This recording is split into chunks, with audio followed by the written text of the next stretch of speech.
Something else that's happened more recently, which I'm also incorporating into some of what I've been speaking about recently, is look towards those who are already fearless.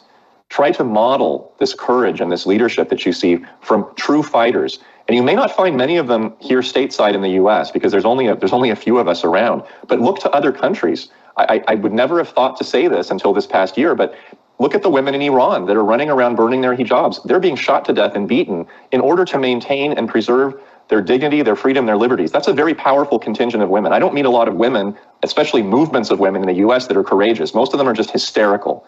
But in Iran, they're actually expressing courage. Look to Italy. Look to the woman, Giorgia Meloni, who just won the prime minister election in Italy, a populist, non-politician, on a simple but effective and truth-oriented platform with 3 phrases: God, nation, and family. Yep. And those were the foundations of the United States. So God, nation, and family is now being expressed and defended and popularized, not by some old white guy, but by a young woman in Italy, of all places. Italy, the socialist bastion.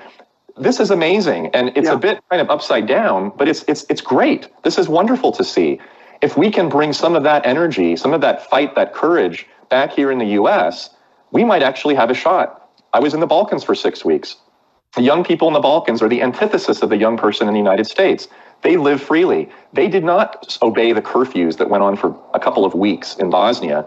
They walked up at the police, took the ticket gladly, ripped it up in their face and threw it on the ground, and then went and had a drink. You could never imagine someone like this doing this in the United States, but they did, and I know it because I talked to them on the street. I went to the Sloboda Cafe in Tuzla, which means freedom in Bosnian, the oldest cafe in all of Bosnia, also the name of the Tuzla soccer team. So you know what importance the word freedom means for Bosnians. And they said to me, we don't trust the government.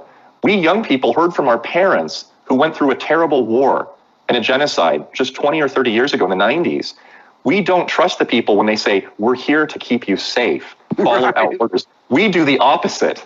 And these are young people, these are teenagers, and it's not because they grew up in the conflict. They know it because they heard it passed down through the coffee table and dinner table conversation from their parents and their grandparents, some of whom died. They sacrificed their lives for that freedom.